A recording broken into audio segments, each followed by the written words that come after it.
Question let about professional education. Part 18. Donnie, a 15-year-old student, displays aggression that originated from unresolved childhood conflicts. Letter A. Freud. Letter B. Erikson. Letter C. Maslow. Letter D. Rogers.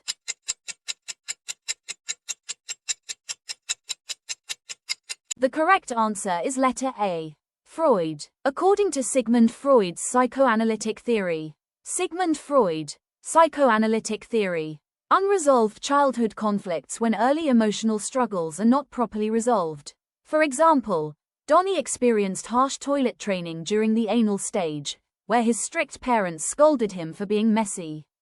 Unable to express his anger as a child, he repressed it into his unconscious mind. As an adult, this buried anger may resurface as aggression whenever someone corrects or criticizes him, reflecting an unresolved conflict from the anal stage. Question number 2. Clara, a 25-year-old woman, constantly seeks attention and admiration from men. Freud would say she is fixated at which stage? Letter A. Oral stage. Letter B. Anal stage. Letter C. Phallic stage. Letter D. Genital stage.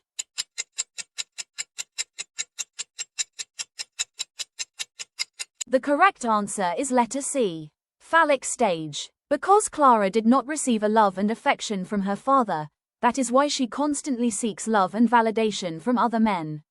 This behavior stems from her unresolved conflict known as the Electra complex, where a girl develops deep emotional attachment to her father and rivalry with her mother during the phallic stage.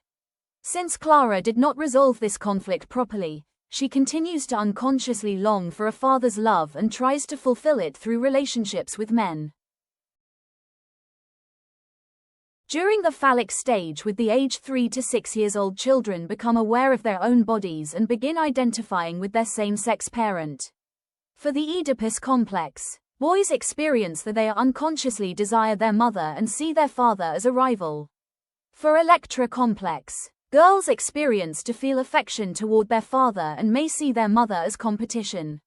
The cause of fixation is about unresolved affection or guilt toward the opposite sex parent.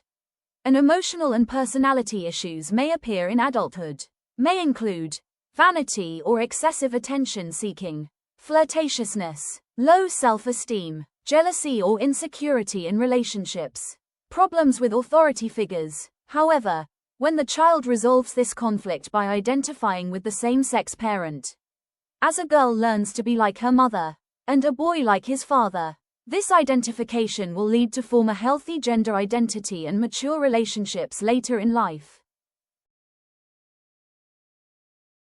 Question number 3. Robert, a 35-year-old adult, smokes and overeats, may have unresolved issues from which stage of Freud's theory? Letter A. Oral stage. Letter B. Anal stage. Letter C. Phallic stage. Letter D. Latency stage.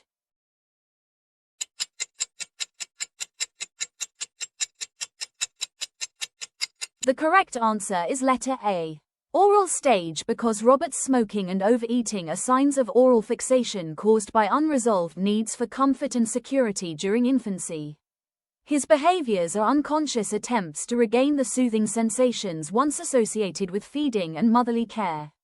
For example, baby Robert was weaned too early, leaving him feeling anxious and unloved. Now when he was an adult, whenever he's stressed or lonely, he finds comfort in oral habits including smoking, overeating, or drinking without realizing it's tied to his unresolved oral stage conflict. The conflict can be resolved through self-awareness, therapy, and developing healthier emotional outlets. During oral stage, a baby teaches about trust and comfort through feeding.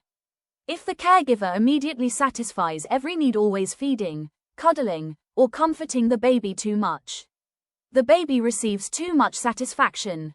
That will lead to dependence or overindulgence, which means relying on others for comfort. If the caregiver is neglectful, inconsistent, or weans too early, the baby feels unloved and insecure. The baby will receive too little satisfaction. That will lead to over-independence or deprivation, which means avoiding reliance on others. Both are forms of oral fixation, unresolved conflicts from the first stage of Freud's psychosexual theory. Question number 4. Which of the following best represents a person who has successfully reached the genital stage of Freud's psychosexual development? Letter A. Anna enjoys being admired and often seeks attention to feel validated. Letter B. Mina enters relationships only to gain attention and feel loved. Letter C. Liam maintains a loving, mature relationship and shows care and responsibility toward others. Letter D. Carl avoids intimacy because he fears emotional closeness.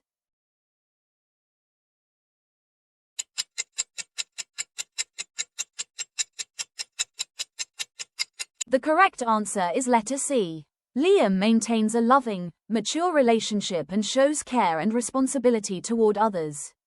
Since the genital stage focuses on mature love, emotional balance, and responsibility, and a person who resolve the conflict from oral, anus, phallic and latency stage will lead on positive outcomes such as emotional maturity, an ability to build a stable and caring relationship traits, and when earlier fixations remain unresolved, the person experiences difficulties in love, intimacy, and responsibility.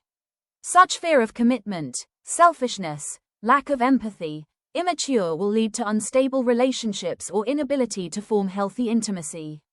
Meanwhile, Mina and Anna show unresolved issues from the phallic stage, which is attention and seeking, and Carl shows unresolved conflicts leading to fear of intimacy.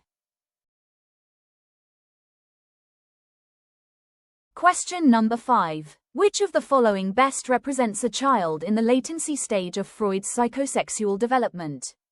Letter A. James, a 7-year-old who enjoys learning new skills, building friendships, and participating in school activities. Letter B. Kami, a 5-year-old who feels jealous of the same-sex parent and seeks attention from the opposite-sex parent. Letter C. Gina, a 2-year-old who struggles with toilet training and control over bodily functions. Letter D. Andy, a 15-year-old who is in a romantic relationship and balances love and responsibilities.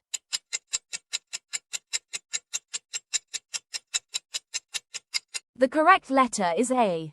James, a 7-year-old who enjoys learning new skills, building friendships, and participating in school activities. This scenario of James reflects the latency stage, a period where children focus on social development, skill building, and peer relationships rather than sexual pleasure. He is developing self-confidence, social skills, and the ability to cooperate with others. The unresolved latency stage will lead to shyness or poor social skills, poor friendships, low self-esteem. Question number 6. Which of the following best describes the anal stage in Freud's psychosexual development? Letter A. Infants explore the world through their mouth and learn trust. Letter B. Toddlers learn control over bodily functions, such as toilet training, and develop independence. Letter C. Children focus on same-sex parent identification and develop gender identity. Letter D. Adolescents develop mature relationships and balance love and work.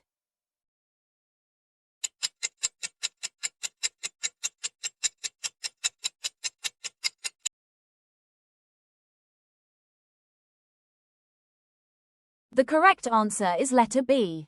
Toddlers learn control over bodily functions, such as toilet training, and develop independence. During the anal, or anus, stage, toddlers learn control over bowel and bladder movements through toilet training. This helps children develop independence, self-discipline, and responsibility. Developing independence at this stage is important for personality growth, similar to Erik Erikson's stage of autonomy versus shame and doubt. However, poor handling can lead to negative outcomes, like if parents are too strict, it may result in anal retentive traits such as stubbornness, perfectionism, and rigidity. And if parents are too lenient, it may result in anal expulsive traits such as messiness, disorganization, and rebelliousness. Question number 7. Carlo wants to buy a new phone, but his salary isn't enough. Which statement shows the id speaking?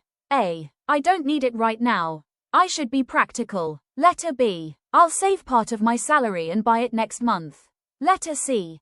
I'll buy it now even if I have to borrow money.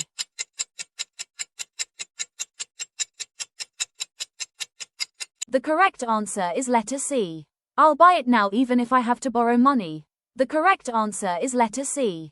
Because Carlo insists on buying a new cell phone even though he has no money. He decides to borrow just to keep up with the trend. This reflects as id, which acts on impulse and seeks instant gratification without considering practicality or consequences. According to Sigmund Freud, the id, ego, and superego are parts of personality that match his iceberg model of the mind. The id is completely unconscious, the ego works in both conscious and unconscious, and the superego exists in all three levels: the conscious, preconscious, and unconscious that served as our moral guide. First is the id, which means a pleasure seeker. It always says, I want it now. It wants an immediate satisfaction of needs and doesn't care about rules, reality, or consequences. It is present from birth and contains all our instincts and desires, like hunger, sex, and aggression. The id is unconscious. We are not aware of it. Question number 8. Jake forgot to study for his exam. He's tempted to copy from his seatmate. What would the superego say? Letter A. Just copy. You need to pass. Letter B. It's wrong to cheat. You should accept the result and be honest. Letter C. Maybe you'll look at one answer only, so it's not too bad.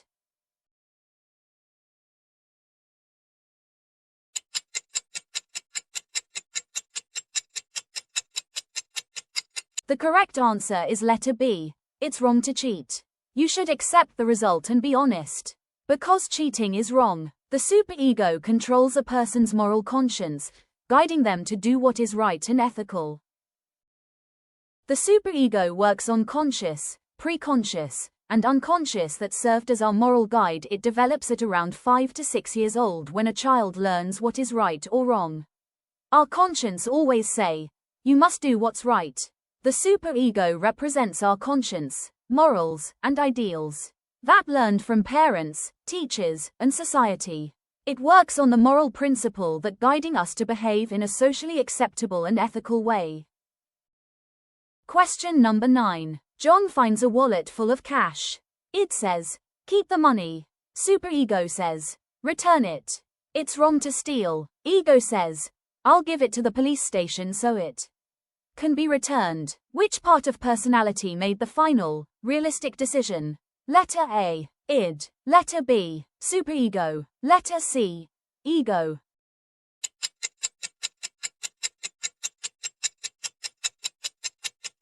The correct answer is letter C. Ego, because ego is the realistic decision. While the id pushed John to keep the money for his own pleasure and the superego demanded that he do what is morally right, the ego found a balanced and practical solution to bring the wallet to the police so it could be returned to its owner. This shows that the ego works according to the reality principle, which considers both moral rules as superego and personal desires as id to make a reasonable and socially acceptable choice. The ego works in both conscious and unconscious.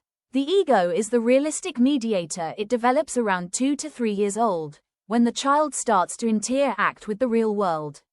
In this phase, our conscience says, let's find a realistic way to get what I want. Ego is a rational and logical part of personality because it balances what the id wants and what the superego says is right. It works in reality principle where a person finds a realistic and acceptable ways to satisfy the id's desires. Question number 10. In the iceberg model, which statement best represents Freud's idea of the mind? Letter A. Most of our thoughts and motives are conscious and easy to control. Letter B. The unconscious mind is the largest part and influences our behavior the most. Letter C. The mind is divided equally into conscious, preconscious, and unconscious parts.